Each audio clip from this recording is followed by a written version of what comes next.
Julia পরাণকে দেখে confused, আসলে তার কাকে পছন্দ করা উচিত। এক ভাই রোম, এক ভাই বোম, তো আর এক ভাই আগুন। পরাণ ছোট বলে থেকেই তার ছোট মামার সাথে আমেরিকা থাকে, ক্লাস 5 অব্দি বাংলাদেশে ছিল, তারপর চলে গেছে।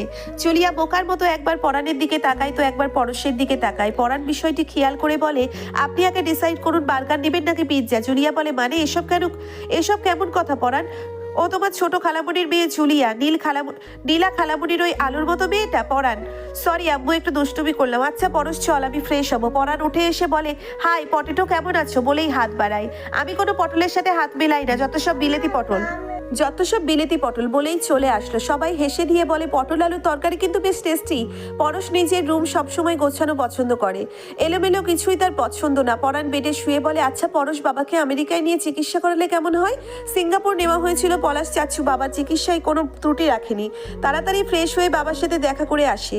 এই তুই লুঙ্গি পরিস না? কারণ ঘুমানোর পর আমি আকাশে লুঙ্গি উড়ে বাতাসে তাই 3/4 পরি। পরাণ বলে, আগামীকাল 2 ভাই লুঙ্গি কিনে আনবো, বাঙালি নারীরা শাড়িতে আর পুরুষ লুঙ্গিতে ড্রেসিং। আচ্ছা ব্রো, আগামীকাল লুঙ্গি নাইট, তবে সকালে যে আগে উঠবে সেই কারো দিকে তাকাবে না। কেউ কারো দিকে তাকাবে না। ছোটবেলার একবার মনে আছে, তুই আমি সকালে উঠে লুঙ্গি খুঁজে না পেয়ে একই চাদরে দুজন টানাটানি করে এক পাশ তুই আর এক পাশ আমি, ওটাই শেষ লুঙ্গি পরা ছিল। এরপর আর লুঙ্গি পরার সাহস করিনি। ফ্রেশ হয়ে আসি, চল একসাথে খাবার খাবো, আর তোদের জন্য কি কি এনেছি দেখাবো। পুতুল পণ করেছে সে আজ রুম থেকে বেরোবে না, মানে হবেই না। খাতায় হাবিজাবি আঁকাআঁকি করছি আর ভাবছি, দূর একটা মোবাইল থাকলে ভালো হতো।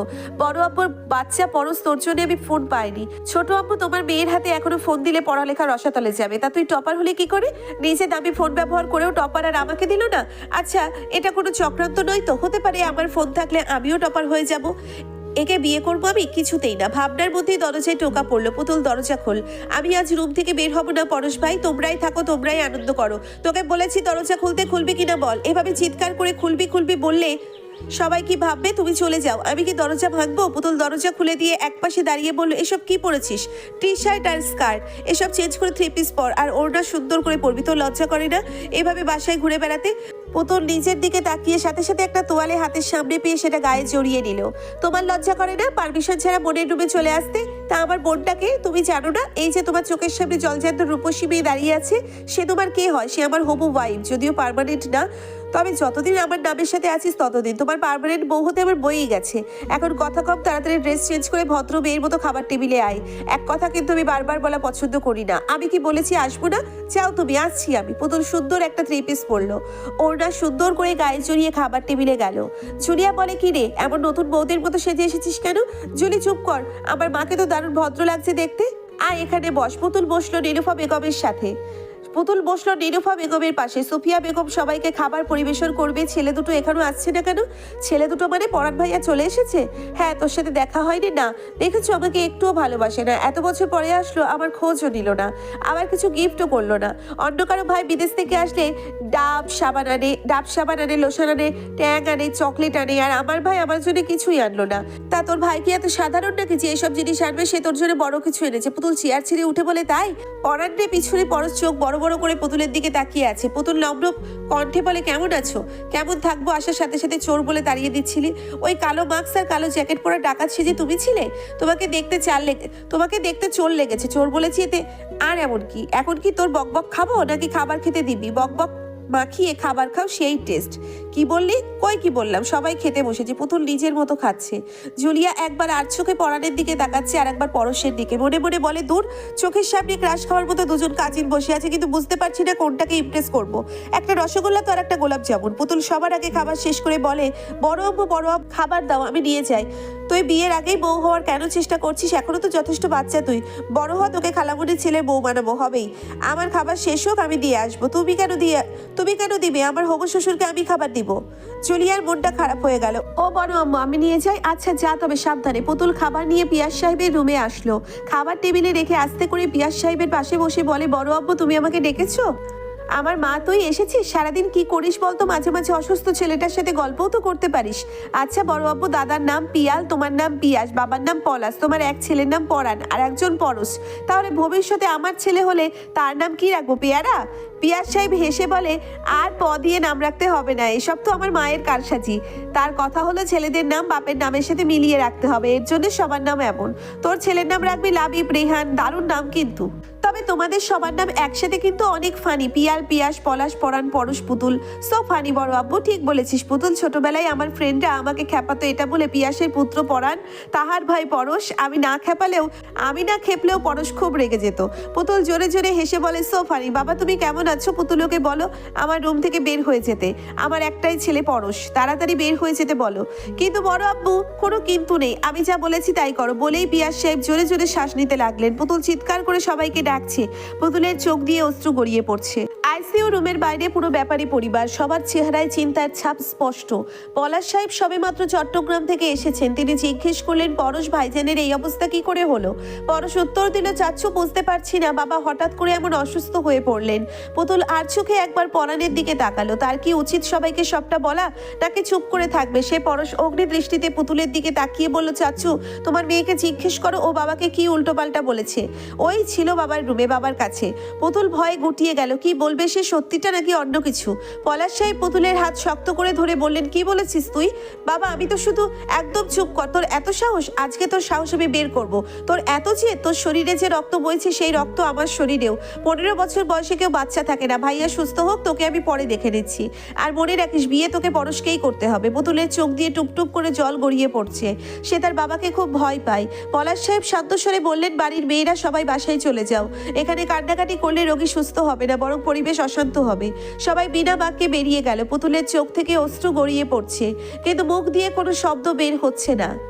পুতুল কখনো তার বাবার মুখের উপর কিছু বলতে পারে না। নীলুফা বেগম পুতুলকে নিজের কোলের কাছে টেনে বসালেন। নরম স্বরে বললেন কি রে বোকা মেয়ে, এভাবে কাঁদছিস কেন? তোর বাবা তো এমনিই না বুঝে না শুনেই আগে অ্যাকশন। এবার আমার কাছে বল দেখি কি হয়েছে। পুতুল আশেপাশে তাকালো। ড্রাইভারের পাশের সিটে জুলিয়া বসা, পেছনে সুফিয়া বেগম এক পাশে, অন্য পাশে পুতুল, আর মাঝখানে নীলুফা বেগম। কি রে কি দেখছিস বল আমাকে। বড় আব্বু পরাণ ভাইয়া যখন বলল বাবা আমি এসেছি, তখন বড় আব্বু হঠাৎ রেগে গেলেন। আমি বড় আব্বুর তো রেগে যাওয়া বারণ, তাই এমন অবস্থা। বিশ্বাস করো আমিও বিয়ে নিয়ে বড় আব্বুকে কিচ্ছু বলিনি। নীলুফা বেগম অবাক হলেন এবং চিন্তিতও হলেন। 2.5 বছর আগে পিয়াস সাহেব যখন পরাণকে ফিরিয়ে আনতে গিয়েছিলেন, তখন সেখান থেকে একা ফিরে এসে বলেছিলেন নীলুফা আজ থেকে আমাদের এক সন্তান। পরশ ছাড়া আমাদের অন্য কোনো সন্তান ছিল সে কথা ভুলে যাও। আর হ্যাঁ আমি বেঁচে থাকি আর মরে যাই, পুতুলকে আবার পরশের বউ করবে। নীলুফা বেগম কারণ জিজ্ঞেস করেছিলেন, কিন্তু পিয়াস সাহেব শুধু বলেছিলেন সব কথা যখন তখন বলতে নেই। কিছু কথা প্রকাশের একটা নির্দিষ্ট সময় থাকে। সময় হলে আমি নিজেই তোমাকে বলবো। এখন যেটা বললাম শুধু সেই কথাটি মনে রেখো। পুতুল কাঁদো কাঁদো গলায় বলল আমার কথা বিশ্বাস করছো না কেন বড় আব্বু? আমি সত্যি বলছি, বিশ্বাস কেন করবো না, করেছি তো। নীলুফা বেগম নিজের আঁচল দিয়ে পুতুলের চোখের অশ্রুবিন্দু মুছে দিলেন। সোফিয়া বেগম বললেন তুমি ওকে এত আদর দিও না আপা, ও দিন দিন বাদর হচ্ছে। তুই ছোট মানুষের মতো থাকবি, তোর ভালো মন্দ আমরা বুঝবো। তুই কেন বলবি আমি বিয়ে করবো না? আমাদের বলেছিস ঠিক আছে, কিন্তু ভাইজানকে বলার সাহস পেলি কি করে? আম্মু আমার কথাটা তো শোনো, আসলে তুই একদম আমাকে আম্মু ডাকবি না, ঠিক আছে খালামুনি ডাকবো। সোফিয়া বেগম রেগে গিয়ে বললেন তোর কাছে সবকিছু দুষ্টুমি মনে হয়? নীলুফা বেগম বললেন ছোট এমন করিস না মেয়েটার সাথে, তোরা যা করিস তাতে মনে হয় ওর বয়স 15 নয় 30। আপা মনে আছে শাশুড়ি মা বলতেন মেয়েদের বড় হতে বয়স লাগে না, পরিস্থিতি তাদের বড় করে দেয়। নয়তো 13 বছর বয়সে এই সংসারের হাল ধরে 50 বছর পার করতে পারতাম না। দেখ ছোট, তোর কথাই তোর উত্তর লুকিয়ে আছে। পুতুলের সে পরিস্থিতি নেই। হুট করে ওর ওপর পাহাড় চাপিয়ে দিতেও সে নিঃশেষ হয়ে যাবে। তাই ওকে সময় দে, ও ঠিকই বুঝবে। ডাক্তারের চেম্বারে বসে আছে 3 জন, পরাণ, পরশ আর পলাশ সাহেব। ডাক্তার আব্দুল হালিম বললেন আপনাদের আগেই বলেছে উনি এখন ক্যান্সারের লাস্ট স্টেজে আছেন, তাই কোনো বিষয় নিয়ে ওনাকে উত্তেজিত বা চিন্তিত করবেন না। ওনার হার্টের সমস্যাও আছে, তাই যদি কয়েকটা দিন তাকে বাঁচিয়ে রাখতে চান তবে ওনাকে রিল্যাক্স রাখুন, বাসার পরিবেশ একদম স্বাভাবিক রাখুন। আমার কাছে এই একটাই চিকিৎসা আছে, নয়তো হাসপাতালে ভর্তি করে রেখেছেন, যে কদিন বাঁচেন ডাক্তার নার্সরা দেখে নেবে। না ভাইজানকে আগামীকাল সকালেই বাসায় নিয়ে যাব, তারপর আপনি যা বলেছেন সেভাবেই রাখবো। ডাক্তার বললেন যে কোনো সময় যে কোনো কিছু ঘটে যেতে পারে। ধন্যবাদ স্যার। 3 চাচা ভাতিজা বাইরে এলো, একটা রেস্টুরেন্টে বসে আছে তারা। পলাশ সাহেব বললেন পরশ তোমার বাবার শেষ ইচ্ছে হলো তোমার আর পুতুলের বিয়ে। আমি চাই এটাতে আর বিলম্ব না করতে। তোমার মতামত কি? চাচ্ছু তোমরা যা ভালো মনে করবে সেটাই। বাবার সুস্থতা এখন সবচেয়ে বড় বিষয়। পলাশ সাহেব বললেন পরাণ তোমার কি কিছু বলার আছে? বলার থাকলেও তোমরা সেসব শুনবে না, তোমরা সেটাই করবে যেটা তোমরা আগে থেকেই ঠিক করে রেখেছো। তাহলে আমাকে জিজ্ঞেস করার মানে কি? বড়দের সাথে কিভাবে কথা বলতে হয় সেই ভদ্রতা কি ভুলে গেছো? সরি চাচ্ছু, আমি ওভাবে বলতে চাইনি। তবে আমি আর কে তোমাদের? আমি ভিনদেশি এসেছি, আবার চলে যাব।